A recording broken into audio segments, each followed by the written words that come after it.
So in terms of what this will look like, I think it's going to be very simple. Undercover boss rules. What that means is you're probably going to work for 1 month in every year in one of these entry-level positions. We think in terms of management, this can be everyone from like middle managers to even the highest people in the company, like CFOs, etc. You're going to remain anonymous like an undercover boss, so that it's much harder to like pretty up the bits of the company that you necessarily have to see overall. This will probably happen on a rotational basis, right? So you ensure that you still have management in place at open periods, and they kind of take it in turns to like go and work at the coalface or whatever, periodically. In terms of specific jobs, if this is like Walmart, for example, it's like working on the shop floors. If this is your restaurant chain, it's like working as a waiter. If this is like a banking industry or something, it's like working as an entry-level person in that industry. I think it's pretty self-explanatory. 2 arguments then that I'm going to make from this speech. First, I'm going to talk about why worker conditions are going to go up significantly as a result, and secondly, I'm going to talk about why company efficiency is also likely to increase. I think that will probably preempt a lot of the opposition material too. Firstly, let's look at worker conditions. The first bit of framing I want to say here is that the status quo, in many cases, is that managers don't have any sort of ground level experience or any understanding of what the average instance of working looks like. The reason for this is very simple. The world is increasingly complex. Supply chains often exist globally, for example. And so really the people who are hired as managers have specific skills. They've often gone to university, for example. These are often like degree requirements that exist, which means by necessity these people are coming in and working as managers from the start rather than having the ground level experience and working up from there and kind of getting promoted like what may have been the case 30, 40 years ago. What that means essentially is that these people don't have any direct experience of what it looks like to work on the ground in these particular places overall. What happens then at the point at which they work here? Why does their care for these jobs go up significantly? 3 reasons. Firstly, I think that the empathy for the individuals who work in these places significantly goes up. When you are working directly with them, when you see these people as your workers in arms, your comrades, you might say, as your co-workers, rather than just someone who you lord it over as a boss, when you kind of humanize them and interact with them more. Secondly, I think you can form personal relationships with these people. And so far as you're anonymous, you're just another worker. What that means is you can then interact with other people who exist on the ground. You can collaborate, you can work together on various things as a ground level worker. And so you'll actually, again, humanize them drastically as a result because of these relationships. But lastly, I think just from a purely selfish perspective, you're going to have to work in these places for a month every year or whatever. What that means is you probably don't want them to be absolutely terrible, and you probably want to somewhat improve the conditions that exist as a result. Why does change not happen otherwise in the comparative? Because I think this will be a push that opposition teams might make. I think the reason is very simple. Firstly, I think note the framing I've said previously about how managers are increasingly disconnected from their workers. What that means is it's incredibly unlikely that this kind of organic change will necessarily work, unless it comes from a bottom-up push from the workers, form of unionization or stuff like that. But even that's unlikely to work because it's like an antagonistic relationship with the management, and so that's not going to really be successful. You also probably have a feeling of elitism as a manager in general in these places, and that dissipates somewhat. What are the impacts then that we think of this? And look, I'm going to be very reasonable here, this is not going to solve all problems that exist for workers, probably not. But at the very least, it's going to be things like marginal improvements of working conditions, right? At the very least, it's going to be things like making that working day a bit more tolerable. It looks like things like as a middle manager, maybe being a bit more lenient on the targets you might set for particular individuals. It looks like things like maybe buying a somewhat nicer thing for the office, because yes, maybe wages won't go up that much, because obviously these managers are still somewhat rich. But even then, I think you can still do small changes and treat workers more as human beings rather than just slaves who exist, in the system. So given that, then I think even if it's not small, but a more ground level impact, I still think that's very significant because it makes people feel a lot more valued in their place of work and it makes conditions for them a lot more tolerable. Before I talk about company efficiency, I'll take you away. Yeah, so what happens to the ground workers who presumably get displaced? They obviously can't go become the CFO, so what happens to them insofar as you only need 10 people to run the show? I think this is kind of a very negligible impact in terms of oh wow, for 1 month you have to work somewhere else or whatever. There aren't that many managers in this space, so I'm not sure how significant that is. I'll take closing too. You say that one of these bosses are college-educated, wealthy, and a little bit elitist. Why do you think they're going to become friends with the unskilled workers as opposed to just thinking you're the reason is very simple. By definition, the workplace, you have to form relationships to be able to survive and work together effectively, for example. I don't think you're just going to act in your own kind of bubble with everyone treating you terribly or whatever. I think you're probably going to have to collaborate with these people, at least to some extent. Secondly then, why do you think companies get significantly better? Because presumably opposition is going to argue, companies get really inefficient now when these managers have to leave, and that's something necessarily bad. I think the implied benefit from worker conditions going up is worker productivity also going up. And obviously, like when workers feel more happy, and they're therefore more willing to do work, more willing to be flexible in the work they do, and they're more willing to stay at the firm itself, for example. And there's less of an incentive as well to like shirk off from your work and like not pay as much attention to what's going on. I think as a worker, you feel much more a part of a community when the working conditions go up, when you have the knowledge that your manager is willing to work with you, for example, rather than just having this kind of antagonistic boss-employee relationship. And so that's significantly good, and you feel a lot better as well. I think the way in here is that most jobs, especially as things like automation continue, are creative and collaborative. So it's very hard to quantify performance in the ways that it used to be able to do previously, and so you need to have trust with your manager, you need to have trust between workers and so on, for example.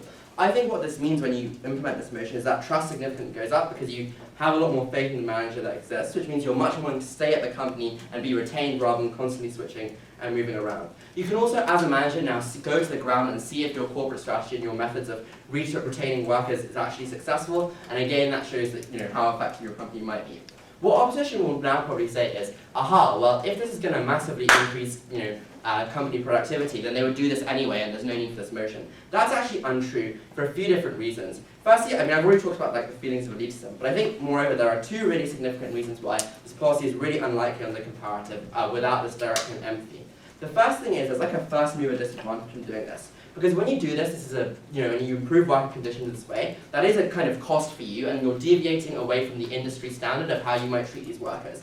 What that means then is that you're taking on additional costs in the short term, and insofar as companies and your shareholders might be somewhat risk averse, they may be somewhat unwilling to think in the long term like this. When you now willing to go on the ground and have this empathy and understanding of these workers, you're much more willing to change that. But the second thing is, oftentimes these managers have very short-term incentives and very specific targets that are you need to make X amount of profit or do X amount of cost cutting or whatever, and it's kind of dehumanized in that sense. All managers try and do is just fulfill those targets, and because they can then work somewhere else or whatever. I think that when you do that and you change that incentive structure by actually forcing what managers to work on the ground and see the impacts of those targets overall, I think that means they're much more willing to treat their workers better, and I think that has very clear spillover benefits for companies. Very proud to stand in open government. We're here. Let's hear for the remarks and invite the leader of the opposition to continue the debate for us. Up. You're here.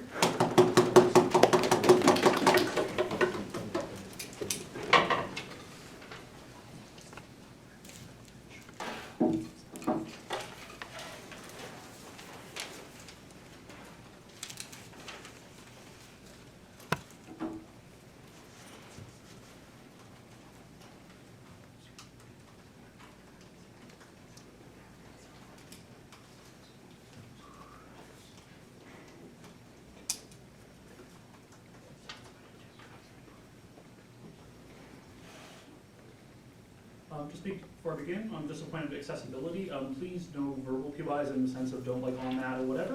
Put up your hand, I promise I'll take two, but it's extremely distracting and makes me lose my plot, so please just hands up. I'm sure I'll take one from each of you. Okay.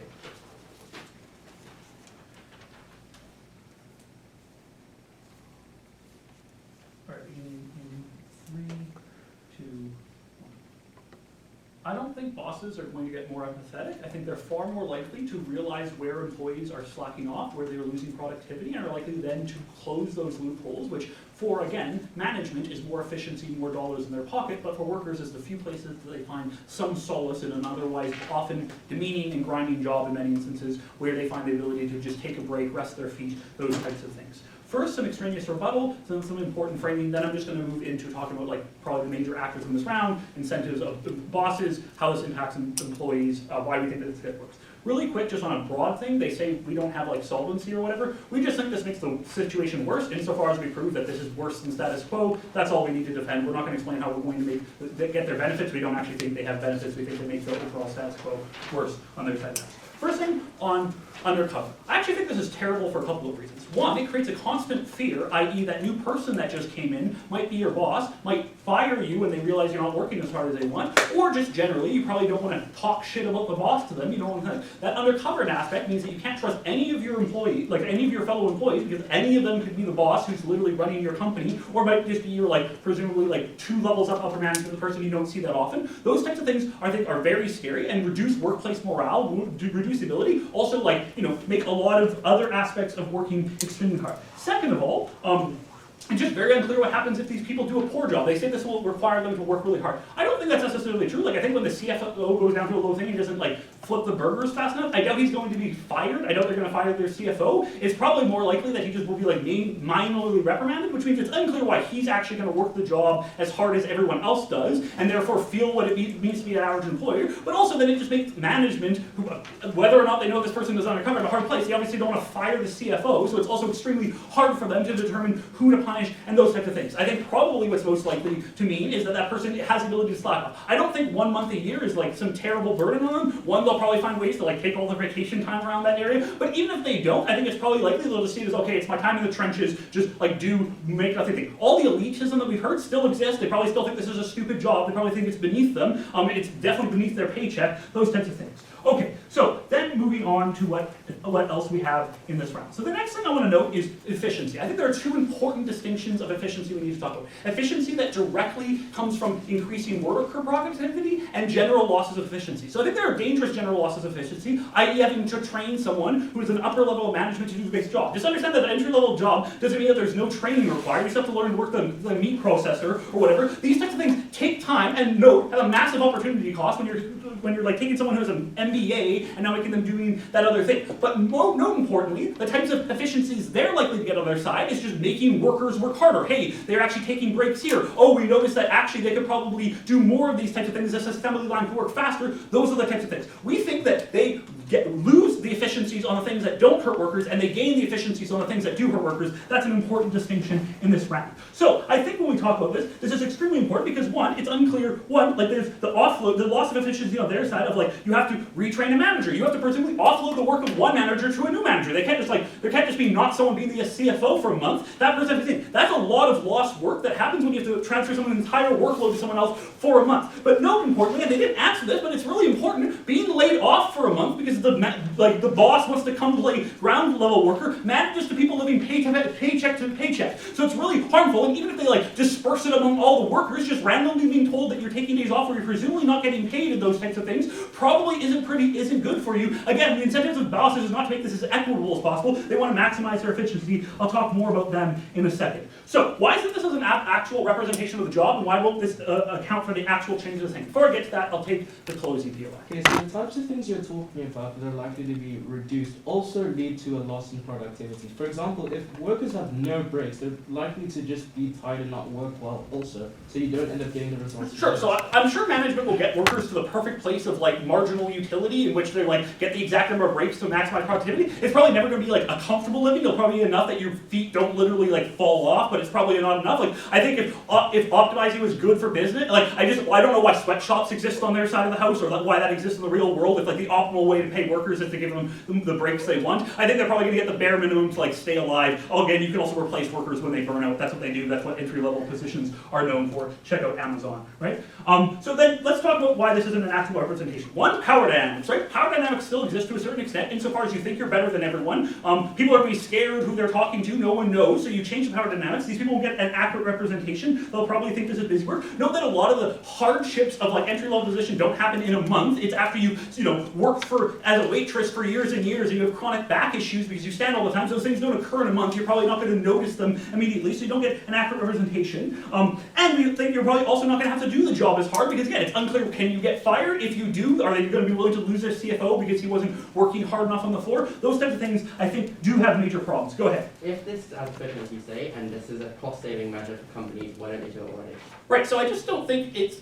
Sorry, say it again, please. So if this is cost-saving for companies and makes them more efficient, why don't they treat workers like this already? Why would this change? Because I think, like, management often don't want to go down. I don't think it would be as efficient because you have to pay someone who has the specialties for one skill for a month to do something that they're not paid for. Goes at like millions of dollars potentially if that's super specialized work, like taking your like lead programmer and telling him to go like, sell the laptops. I don't think are probably one of these people help things. Let's talk about management because I think they're an important actor in this one. First, the incentives of management. Firstly, good management, like the ideal people, I don't think really matter too much in this debate because all they need to do is listen to their workers. All they need to do is have compassion. I don't think those are people. It's more likely we're talking about bad management who's going to be down there specifically to look for places to cut inefficiencies and work hard. Though why do all management, regardless of if they're good or bad, have bad incentives? First of all, there's no veil of ignorance. They know they're the boss. They know they're the ones who can cut these jobs. They know that they don't actually have to fear being fired, so they're not actually going to care that much about the actual job. Secondly, even if they notice concern, they're probably more likely about productivity than well-being, right? They're only there for a month. They probably care more about the losses to worker things. So insofar as they can see that workers are suffering, but they're still doing the work, they're not going to fix those things. They're more likely to fix the things that lead to a reduction of productivity.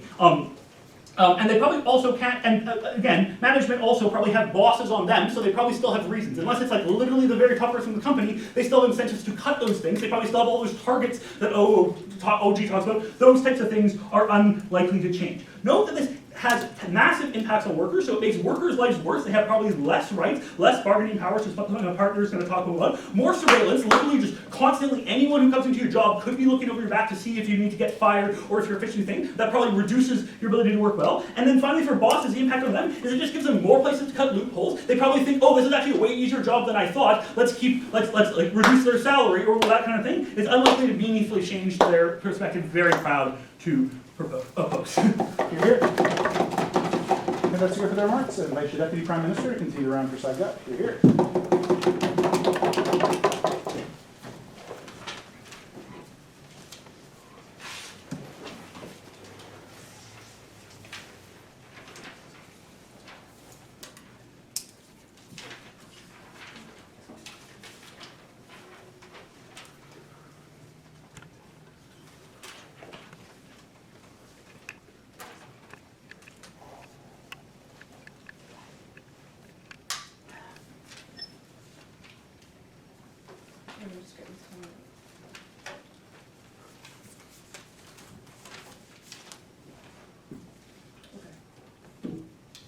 I'm going to start my speech in 3, 2, 1. Admittedly, a lot has been said on top half, so what I want to start by doing is observing that the key to this debate is what are managers going to do once they enter the ground, and what are they going to perceive, and how are they going to act as a result of that. And we've got two competing characterizations. We said two key things. One, that this debate is a comparative, and therefore we have to consider what these managers would have otherwise been doing and what these managers would have otherwise been thinking. And Aniket gave you a lot of reasons why they will be more interested, like comparatively, to be caring about what workers are doing. But I want to now characterize for you what that comparative would be on opposition side, because I think it would be a number of things. Firstly, these individuals who have no understanding of how the groundwork is, being at HQ, a distance from the actual workers on the ground, forming narratives about the efficiencies of the job, merely seeing data, talking to each other, and talking about people in language like they are employees. They are people who just add specific units of value to you, sanitizing the nature of the policies that they give to these individuals. For example, saying that we are just reducing break times to increase efficiency, as opposed to realizing that there are people with, for example, chronic bowel conditions who you would be able to see on our side of the house who are suffering as a result of this and who are less productive. I just think that this is a characterization thing here of what it is most likely that these people are going to see and how they're able to respond to that. What does opening opposition say on this key battle? They say that because these people are privileged already, they are unlikely to move, and therefore they are always going to see things from the frame of reference that these people don't matter, and therefore they're going to look for efficiencies.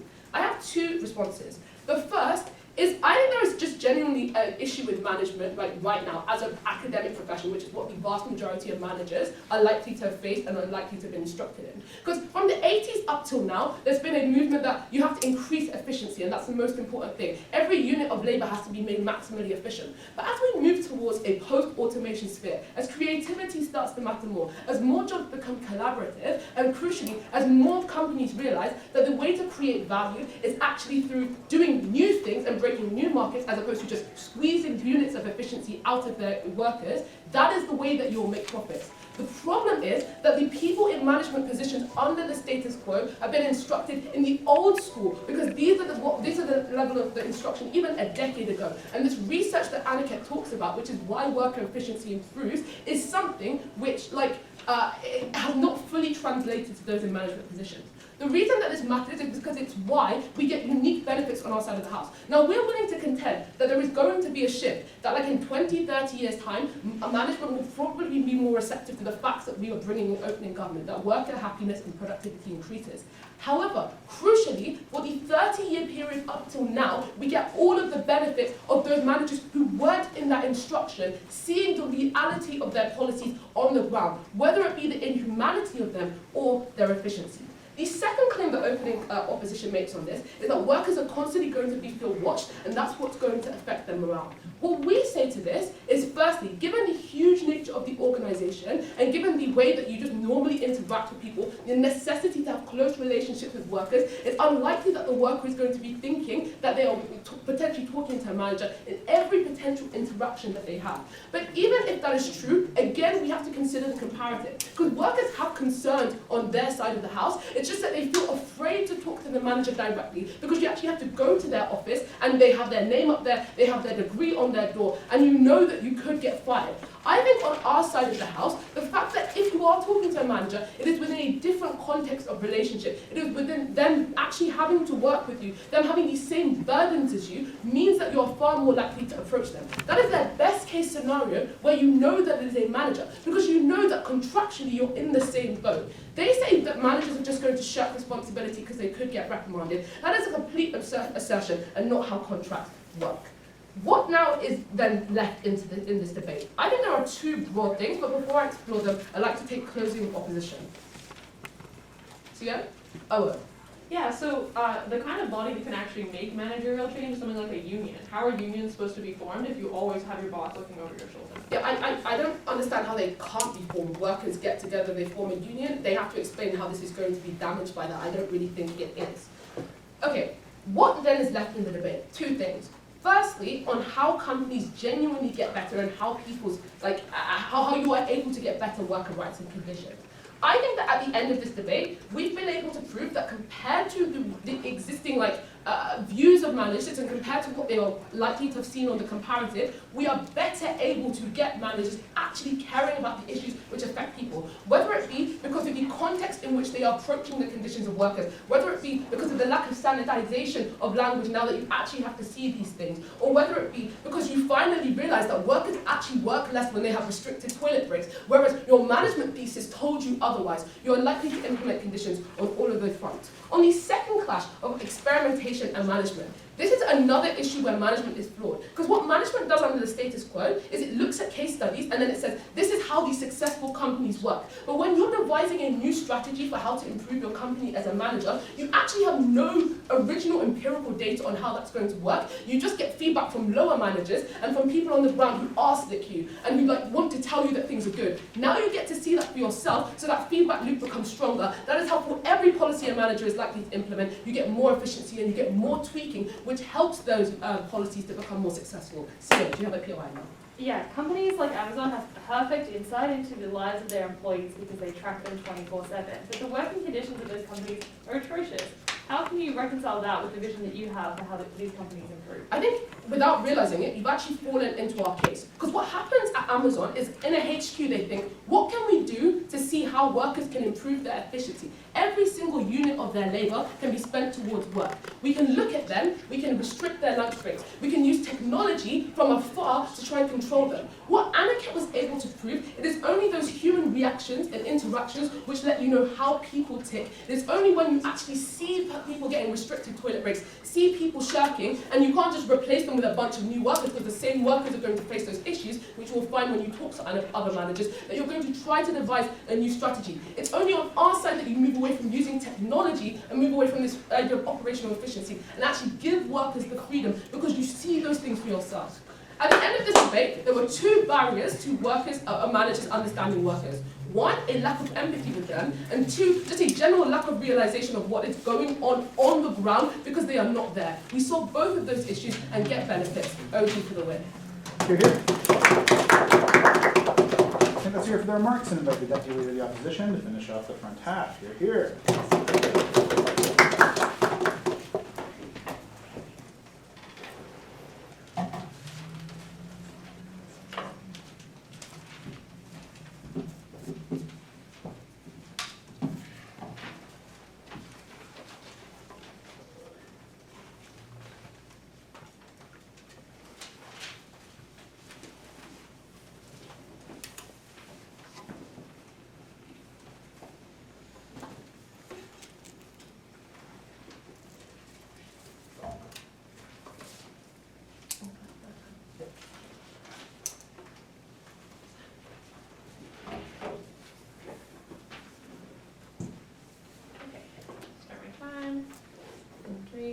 2, 1.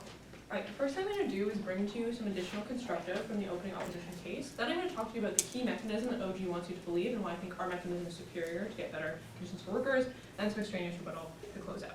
Alright, I think DPM is incorrect when she says that the push of this debate is what managers will do and how managers will act. I think it's also important what workers are able to do and how they're able to actually advocate for themselves and bargain for themselves in things like unions, which I think are dramatically impacted on their side of the house in a way that is extremely negative. That's what I'm going to talk about right here. So I think the best and most effective way to actually push for workers' rights and meaningful workers' rights, things they tell you like wages that won't change on their side of the house, they concede, is things like unions. Having people actually be able to make like bargain as a labor entity together. They say, oh, like workers can still talk to each other. Sure, but I think it's incredibly challenging to talk to someone and go out on a limb and say something like, I think we should form a union, if you're not sure if that person is your boss, if you're not sure if that person is talking to your boss, you literally have like the big brother presence of your boss at any potential time in your workplace. I think it's extremely problematic because oftentimes union building requires someone to kind of put themselves out there in the first place before the unions gain the critical mass to become something you can't like fuck with anymore, to say like, hey, I think we should form a union, I'm going to start forming the union.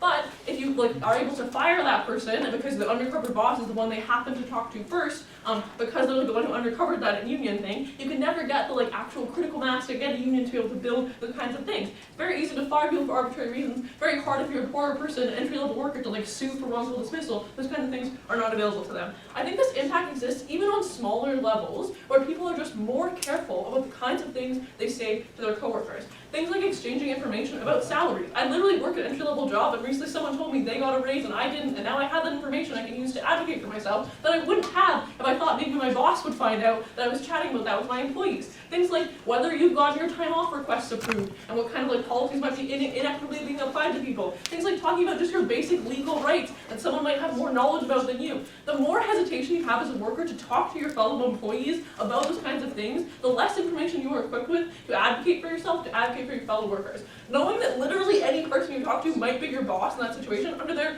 best case where your boss is massively undercover and has all the benefits they want, I think is far more harmful than like maybe there's nicer coffee in the staff room because the CEO dropped by last month, right? I think that's the actual impact on workers' well-being and rights that matters in this debate. Really proud to stand behind it. Sure, go ahead. If your closing are correct and surveillance is as pervasive as they say, then how is union formation possible in the way you describe? Sure, because I think that, first of all, I think the surveillance they describe we're not tied to, like we didn't bring it up, but I think specifically it's like more data analytic based for surveillance, like things like turnover times and like bathroom breaks. They don't literally record every single conversation. We would also be against them recording like taped video of like people's conversations in the break room and stuff like that. I don't think we need to defend that. Alright. Critically, I think opening government's mechanism is basically that we will hope that bosses in their literal 1 month out of their entire life will develop some sort of empathy with people they have literally nothing in common with, and as they tell you, have been like proven to have been trained to look down upon and to disregard. That this is going to change their entire way of viewing the world and viewing their class and their status,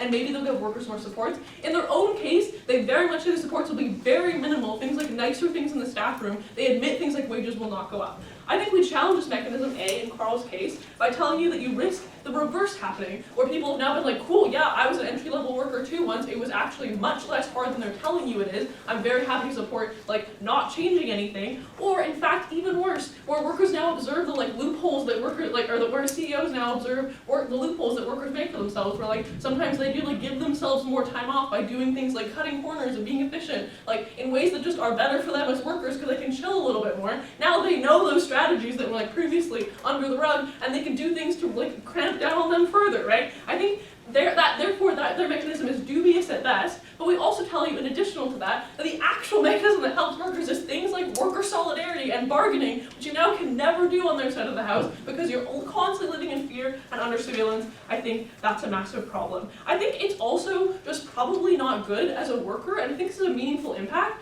to feel like you are on edge constantly. A lot of entry-level jobs, you already have to deal with a lot of bullshit from customers. People just treat you like shit all the time. And now, you also have to be worried that the people you talk to, the people you vent to, the people who are wow, can I get some support after this really shitty interaction I just had with a customer? also might be there to like go rat you out and like bust your union, right? I think it's incredibly difficult to deal, like undercut that solidarity. Also, just in a meaningful, like emotional sense for workers, they need that kind of environment to like potentially just like mouth off, sometimes talk shit about their boss and like the new policy that happened. Even none of those supports when your boss could be literally anyone around the corner. I think that's far worse on the other side of the house. I'd love to take you off in closing. Doesn't have to be right now, but just at some point before 6 minutes left to take it, so whenever you're ready. Okay. The other thing I want to say is that, so they tell you basically, I think there's this debate about efficiencies, right? So they say on their side of the house, I mean, I think we sort of get this confusing thing where it's unclear if they're accusing us of saying this or if they're saying this, that like, if there are inefficiencies, management will find them on either side. I think the problem is on their side of the house, you get a problem where they harm things that we think are actually probably good inefficiencies, things like the loopholes that workers create, right? Like, it's okay or happy to defend, like, if a worker has found a way to do something like 2 times as fast, and so they get a bit more of a break, that's okay. Whereas I think on their side of the house, they probably discover the workers found something to do 2 times as fast and give them double the work, right? So I think those kinds of inefficiencies we're willing to defend, but those inefficiencies will disappear on their side of the house. The inefficiencies they create, I think, are the problematic inefficiencies, like how you're going to have a CFO flipping burgers probably worse than someone who actually does those things, right? They may be low-skilled jobs, there's still like techniques you learn from being there for a while, you'll probably be less good at that, and as Carl tells you, they have less incentive to like be good at it because no one's going to fire them. Like, again, they tell you it's an assertion they're not going to get reprimanded. It's just unclear to me why your upper management's going to get fired for the speed of their flipping burgers. I think they're the one who's asserting that. That's ridiculous, right? So I think in terms of efficiency, we're very much winning on that one. Basically, I think all OG has is their supposed comparative, which is that managers are more likely to change on their side of the house. We've told you that I think they're unlikely to change on their side of the house. Again, they tell you themselves they're like educated into like being assholes, I guess. But we tell you we don't have to rely on managers necessarily changing on our side of the house because mechanisms like workers just working together or exchanging information or even having just the basic emotional support and solidarity is an improvement on their quality of life that is much more reliable and likely to be effective than the chance of like some manager one time is like, it seems like it's kind of shitty to work in the Amazon warehouse, and so I'll make it different. I also just want to say last thing, I think they have had no response to the fact that like presumably some like workers getting laid off so the CEO can flip burgers instead of them. If it's only for a month, that's probably bad. And also there's an inherent indignity to like someone play acting your job for a month to show that they can do it. I think that's probably just kind of disrespectful and rude, and I don't really like it. I'm really proud to oppose. Let's hear for the remarks and invite the member of government to open up for CG. You're here.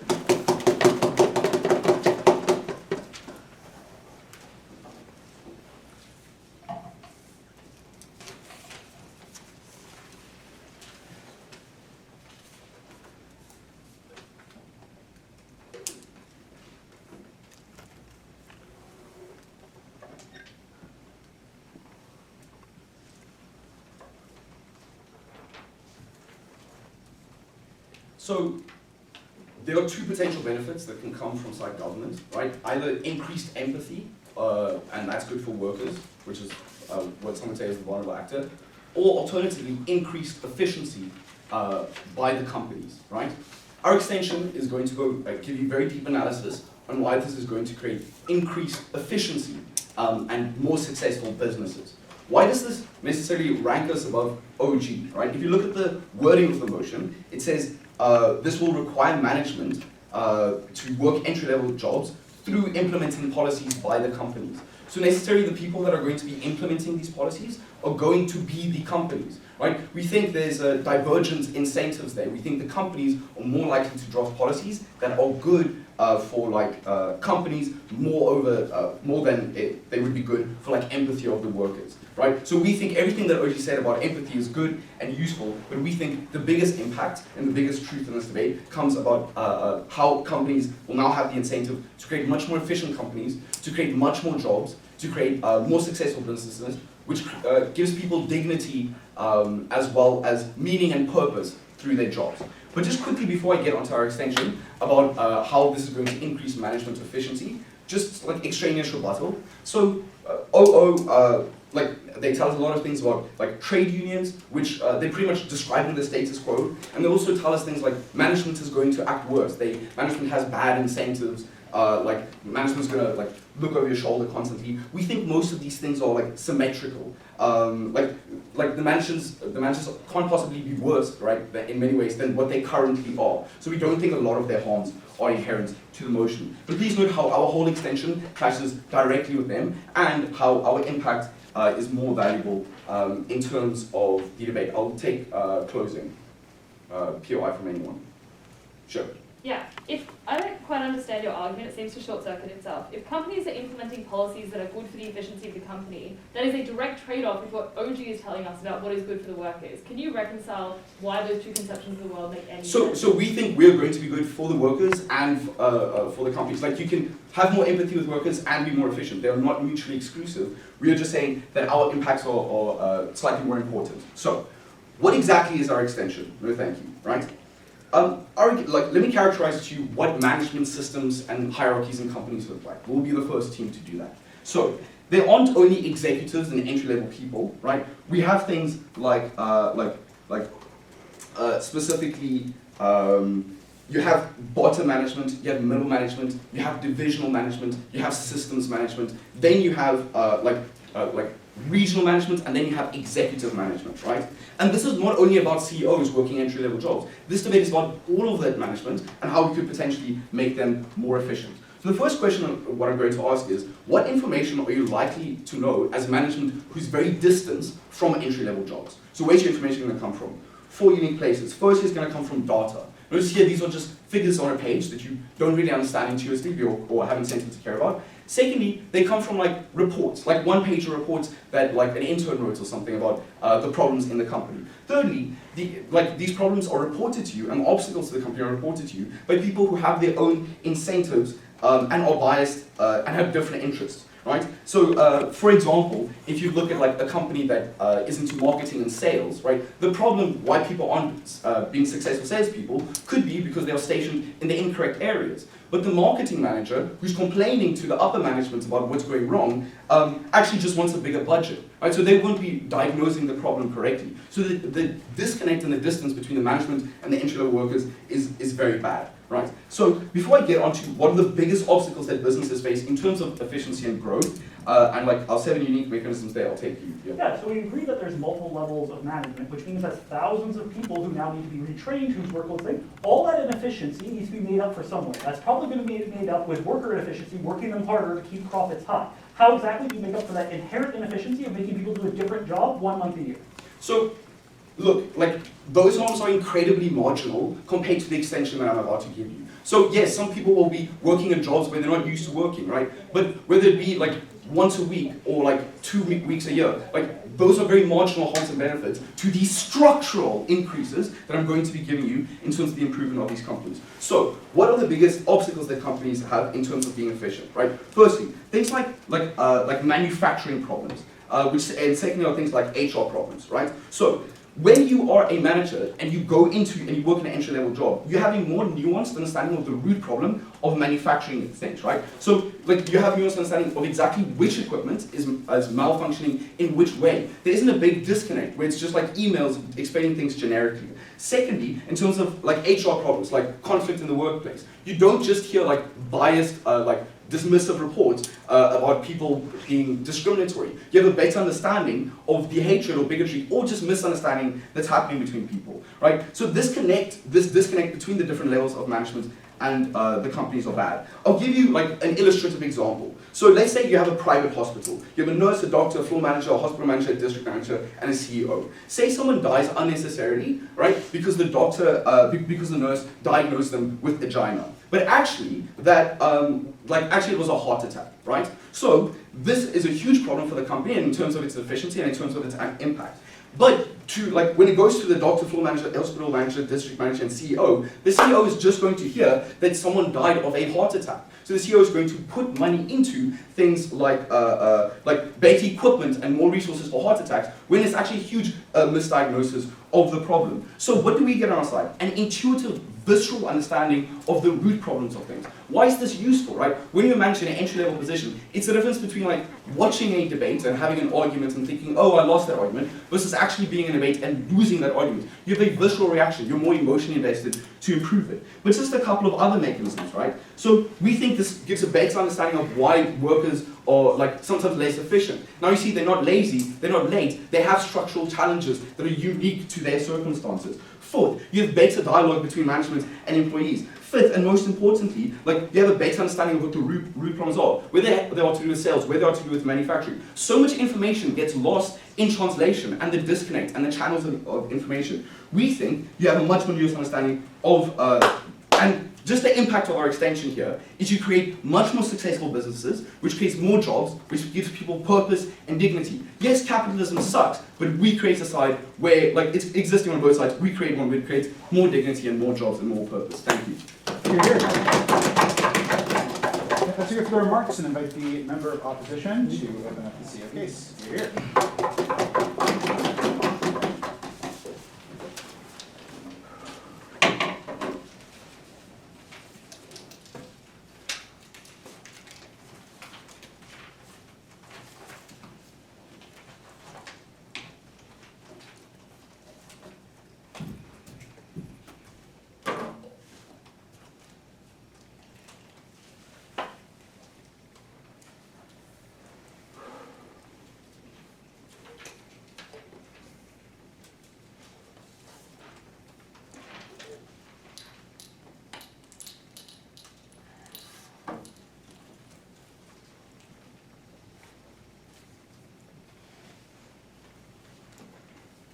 Everybody ready?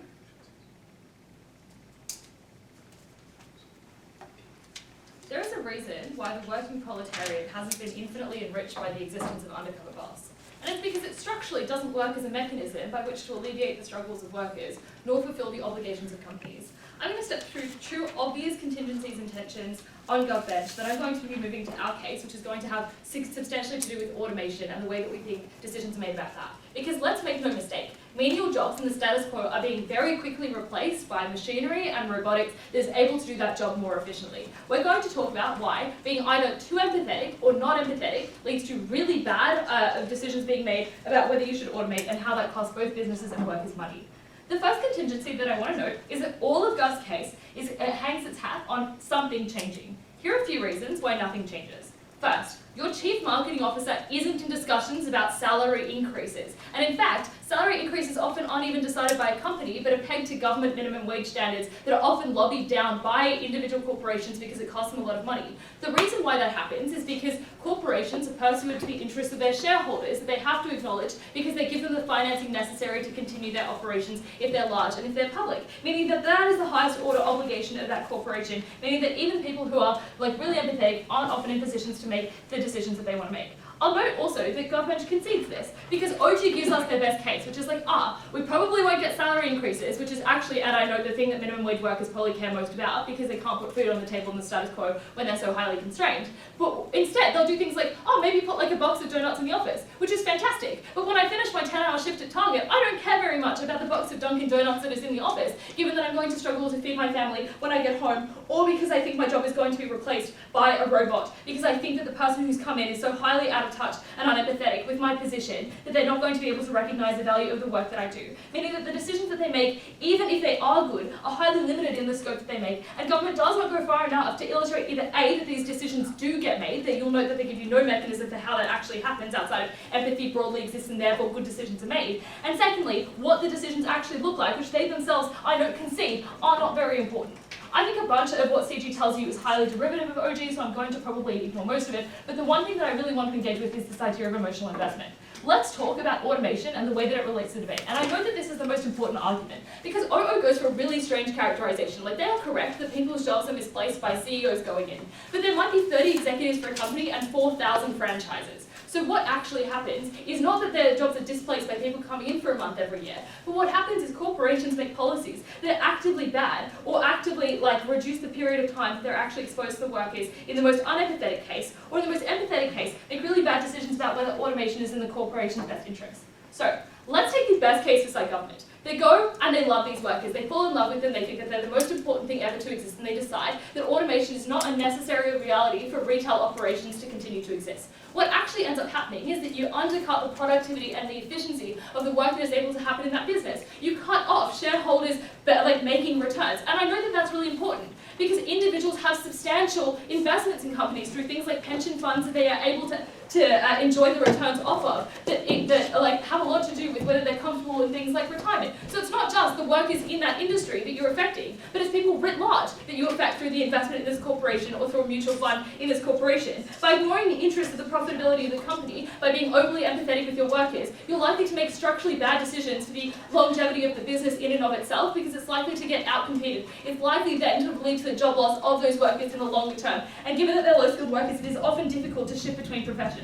But secondly, in the case in which they are completely unempathetic, which we're probably more charitable to because we recognise that they're likely university qualified, maybe some of them have interacted with these spaces before, but many often have not. They go into these jobs and they think that they're extremely easy. We think that what happens is that you automate very quickly. Government also loses this case because the second that you automate everything away in the immediate term, and you don't wait until you think that there's a good trade-off because you think that the people who work beneath you are stupid, and everybody in management believes this because they're all university educated, they can look down on these workers in the absolute worst case, you automate immediately and all of these people lose their jobs. So you get the largest possible harm on their side of the house because companies aren't fundamentally invested in the rights of their workers and their needs, and government never proves to you why companies have a structural obligation to the workers as opposed to any other party. I'll take opening. As we said, the rise in automation means that work is becoming more collaborative and creative, meaning digitalized tracking and toilet fleecing doesn't improve company performance. And it can uniquely prove that workers have valuable perspectives on increasing company performance, which now managers are uniquely able to listen to. How do you weigh that against your material? So firstly, I think CG, interestingly enough, beats this argument itself because it tells you that there are multiple levels of management that exist, which means that the concerns are able to be relayed up the chain to the extent that they exist. But I also just note that my local Target store has 6 employees because it's been replaced by 20 self-service automated checkout machines. Meaning that the feedback that you're going to get from people are things about theft prevention that you could probably get from data. You don't actually really need to speak to people about. It's not clear what the link of the useful information that you're going to get from these people are. I'll take CG if you have a point in this Q&A session. Yep. Yeah, so you're saying that it's going to have massive detrimental impact on these corporations, but at the same time you're talking about an impact that only affects these workers who are only earning like a tiny amount. Like, explain the distinction there. So on aggregate, workers earn a lot of money, right? So I would note that even in the best and most charitable case for OG, that they say, oh, these workers don't earn enough, the most that they're able to upwardly move how much they get paid is probably 20 to 50 cents an hour, which is unlikely to make a tremendous seismic shift to the ability of individuals in that workforce to be able to afford things that exist in their lives, because the cost of living is continually going up, right? So even in the best case, the changes that they're making for these workers are marginal. But I note that the downside is extremely large, not only because these individuals are out of touch and likely to make really poor decisions about the way that work should be replaced and what the future of work looks like, but also because now these individuals, and OO critically misses this, claim that they know what workers care about. So even if you ignore this automation argument entirely and you put that all in the bin, these CEOs now say, oh, I know what life on the ground is like because I've been there, I've done that work. And they're less likely to negotiate with employees on the ground because they feel like they can outweigh their own experience over those of the employees who have endured years and years in that profession, specifically because they have been exposed to it. I think that lends legitimacy and credibility to their perception of how the operation actually works, as opposed to how it does work. And I note also that these executives are unlikely to put themselves in the most remote locations. They're likely to work in locations in large cities of retail areas that they can stay near their families, they can stay in contact, because they're also individuals with their own independent interests, meaning that they're probably not going to see the worst of what happens to that company. What do you think at the end of this debate? Look, even if you think that government is able to communicate with workers or become empathetic, I think there's a massive downside to what tremendous empathy can mean. But I note also that, as in the case of Undercover Boss, this empathy is generally speaking localized at best, meaning that you're unlikely to get these seismic changes that they want to talk about. On the other side, we think that you prevent competitive business practices that they never prove to you are in any way not the obligation of the business. So incredibly proud to propose. Here, here. Time to hear the remarks and invite the Gov Whip to finish off the Gov side of the debate. You're here.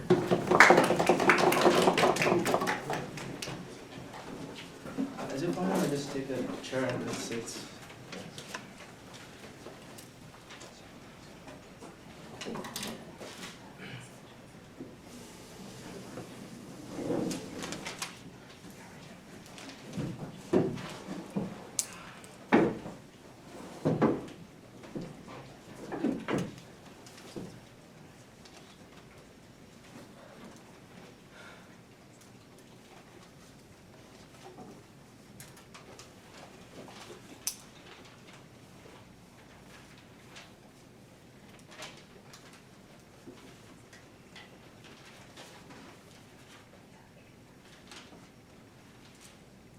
Running in 3, 2, 1. So I'm going to first deal with CG, then what I'm going to do is explain why extension is important. Then what I'm going to do is answer the question about the conditions for workers. Okay, so let's start with CG. So CG has two essential contributions. So the first is about automation. So I have a number of responses here. So firstly, if you're a corporation and you stand to make more money off of automating, it's very likely that you'll do that independent of whether or not this policy is implemented. So I think it's very likely, so the question is now, are you more likely to automate if this policy is implemented or less likely? So I think you are less likely to automate under our context. And here's the reason. Often the reason why you want to automate is because you perceive workers as being unproductive. Like there's something that they're doing that is resulting in fewer amounts of money being made. But that's often because of the flawed statistics that you use, right? That's often because you actually don't know what's going on when it comes to their lack of productivity. It could just be the fact that transportation is harder during a pandemic, and it isn't that workers are lazier. And it's because of that flawed information that you choose to say that these workers are not being productive, and then you choose to automate as a consequence. So it's because of the poor quality of information that exists in the absence of our policy that makes it more likely that you will automate under their context. So we flip this argument here. Then the second thing that we're talking about here is about how you try to negotiate for better conditions for workers. So what they said here is that what really happens is that you don't really have managers just deciding to increase wages for workers. What essentially happens is that an external government implements a policy on minimum wage, and then that's usually lobbied by these corporations. So that was the logic that they were using there.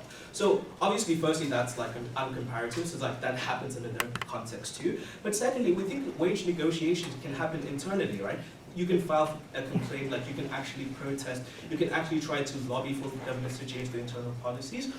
But often these don't work precisely because of the false information that you have, that you already conclude that they're being unproductive, so you don't actually give them the chance to negotiate to begin with. Crucially, a precondition for any negotiation to begin is that there has to be some information you use as leverage for negotiations to start. So we think on a comparative, you have more information under our context in comparison to theirs. Yes? Yeah, so on that, worker solidarity and union bargaining are what actually improve the work conditions that both gov teams talk about. And also the bulwark against automation that CEO is so worried about. Your side cripples a formation and strength. So okay, with unionization, I think the problem with your analysis is that you fail to realize all of the existing mechanisms that try to suppress unionization anyways. So for example, with Amazon, you get monetary incentives for ratting out other workers that are trying to unionize, right? It's a big union busting program that exists in status quo. So there's equal amounts of you not being able to unionize under your context. The delta here is that we have additional information that makes the process of suppressing unionization a bit harder. So obviously, OG was completely correct in saying the deltas in this debate are completely marginal, but at least we're explaining to you the instrumental value of this additional piece of information when it comes to the lives of these workers. Right. Now what I want to do is move on to why our extension is not derivative and is actually quite valuable in this debate. Right. So the reason why we think opening government's material was quite good, we believe their analysis about empathy. We also believe their analysis about why not there are these subtle things that will have these additional increases in information that you'll have that might boost productivity. But the problem that they don't analyze, that we analyze far deeper, is that we're able to explain to you why the alternative sources of information you would use is deeply inefficient. So it's the communication between the managerial systems that ends up resulting in you having false misdiagnoses. So now we're able to explain to you, it's not just that you're not, it's that the information you're using as a way of determining how your business is operating in status quo without our policy leads to more problems in terms of inefficiency. So why do we think this is important? Because there was a bit of a deadlock in terms of the incentives of managers in opening half, right? So under Gov, it was more about trying to enhance empathy, but under OO, it was malicious intent from these managers in order to make the lives of workers better. So the question is, psychologically, who has the better mechanism about how corporations operate? So we think it's realistic to say that they're profit oriented, they want to have higher yields and productivity. Most managers will probably prioritize that over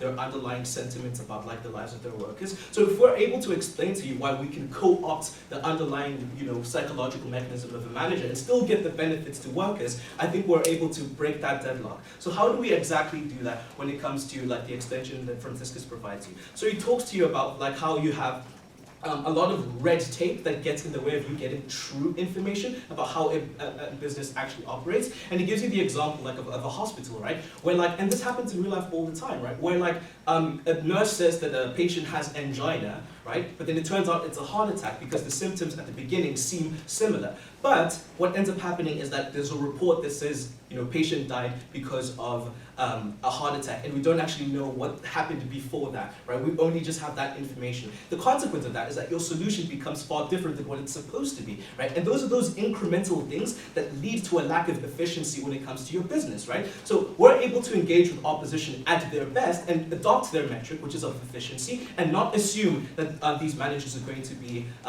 empathetic people who are suddenly going to care about the lives of their workers. No, let's assume they don't. They still want to care about like what's happening there because that's going to lead in more productivity. Now I want to take a POI. Yeah, if it is true that it makes it so much more efficient and so much more productive, I'll ask the POI that OG asked to OO. Why isn't it happening already?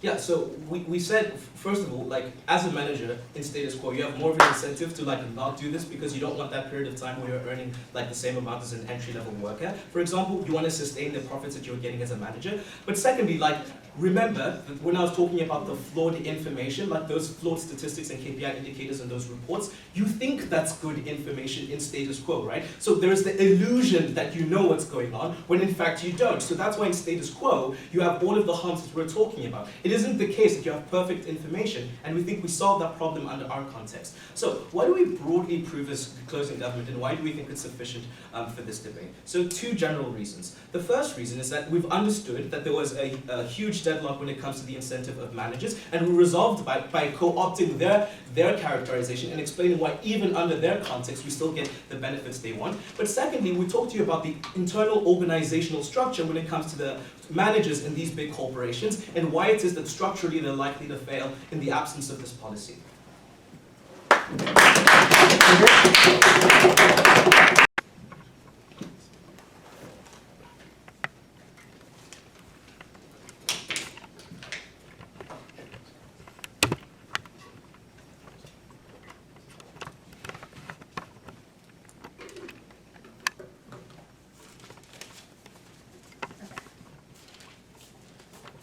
Three, two, one. Gonna be honest, everything on Top App is pretty marginal and a giant deadlock. Look, there's very little impact to what this actually means unless you actually think you're changing workers' rights. OG says themselves you're probably not going to do this, and I don't think you can vote on this in the first place because both people give reasonable characterization why maybe you become BFFs to someone and then feel really sympathetic, or maybe you're an egotistical asshole who like is very judgmental. I don't think there's any structural analysis to why one of these is more likely. We tell you why in both cases it is really bad. We tell you also like why even if like you are not going to do this. I also think Gov needs to explain why people are so biased, which is say they came up with this plan in 15 minutes. And yet CEOs who sit around waiting for their $1 million bonus for making efficiency increase by 1% couldn't possibly come up with this because they're so biased, because they're so elitist. Notably, I'm going to say most of the people in this room are going to the elite colleges that are literally the people who become these business people. So I'm not really sure why it is the case that like every one of these managers is like so confused about this and why they're never going to come up with this on their own. I think what we tell you is why in both cases it's going to be a bad outcome. Either you become too empathetic and you make bad decisions and harm the company because you've been overly sympathetic to a few workers and care specifically about their well-being rather than the overall well-being of the company, which means you end up having to fire workers because your company goes to shit, and that's worse because if we care about workers having jobs, we probably care more about workers having jobs in the first place than the quality of their job, because at least you can put food on the table in one case, even if your job is pretty shit. But second, we tell you why you're likely to be unempathetic is what OO says is true, but don't really impact besides unions, which are barely a thing in America and are mostly in government jobs anyway, so I don't know how much that marginally changes on either side, because we tell you why this is the case. CEO says, why are you not automating on either side? We think it's true, you probably automate on either side. The question is the difference by which you automate. We think you are likely to show up to these jobs and think, wow, these workers are so stupid. Look at all those small mistakes they're making because they're kind of tired. I could do this job so much better. In fact, I am doing this job so much better. But that machine over there, I don't really know how the machine works, but it seems to be doing a good job. Even if the machine breaks, like, well, I couldn't do a better job than the machine. So therefore, I think the machine is really great, even if it's not actually that much better. Because it's a lot easier to see the mistakes that people make than the mistakes that machines make. Because you think you're egotistical to do this, you think you're really smart, you think if you can't do the job, no one does. So if you struggle with a job, you're like, yeah, we gotta automate this. No person can do it. I went to Harvard and I can't do this. How are you gonna do this? This therefore I think you're more likely to automate in cases that are bad and not good for the company to automate, rather than the automation that actually increases efficiency overall. I think we tell you, I think this is substantially more important than what we say, because I think the only stuff we get on opening from kind of economic efficiency is like, maybe when workers' conditions improve, they'll make things better, but again, no reason why they do this uniquely, and then like, just says stuff about some like training, which probably only really happens in the first year, and like, you do have other people who can do this. If you're doing the job every year, maybe you learn to flip burgers the first year, and also these jobs have high turnover, which means they can usually train you pretty easily, because they already are training a lot of other people. So I think this means that like both is going to happen. I think this is overall really bad for workers and the economy. I think this means you're less likely to get the type of good innovation that we want, the type of visionary innovation we want. Why is the point? Which is to say, I think it also means, what does CG tell us on worker efficiency? The other thing they tell us is like, it's really good to gather this information.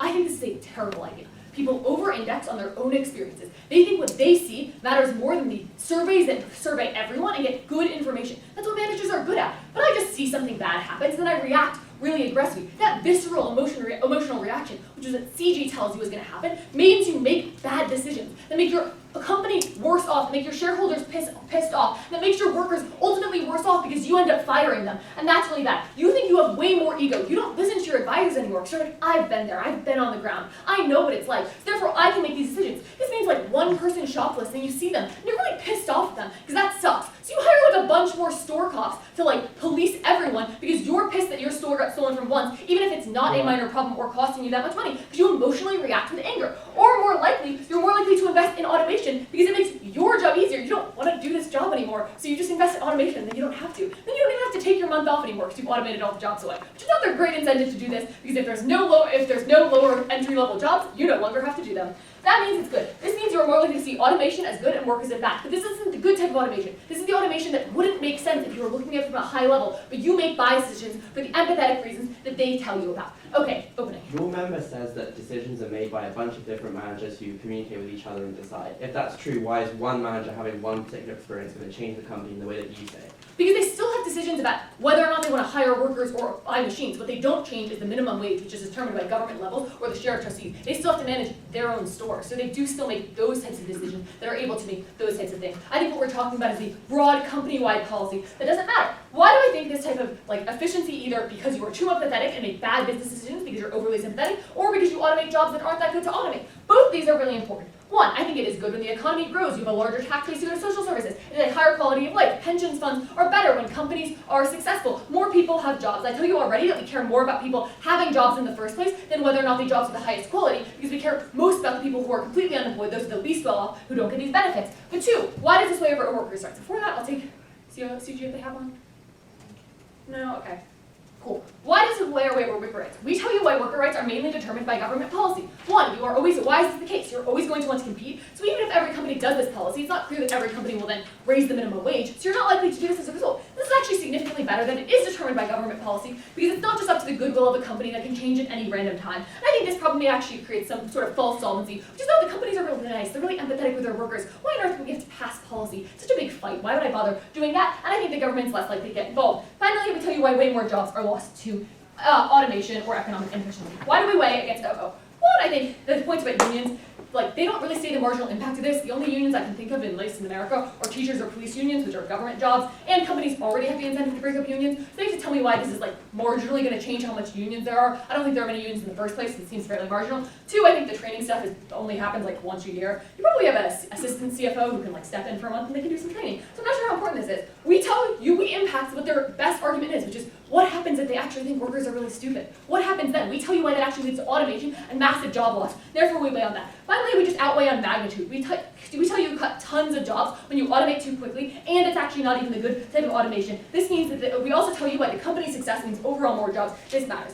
Against CG, we tell you why alternative sources of information are actually significantly better, and you're significantly less biased. I also think we beat them on case. Way against OG, they have both a low probability of impact and a low magnitude of impact. Their best case is in donuts in the break room. This is terrible. I think we tell you why in both cases, no matter how people react to this, both the people who become empathetic, both the people who don't, they make bad decisions as a result of this. They think they know more than they do. They no longer count statistics, and they end up making decisions that hurt the company. For all those reasons, proud to oppose.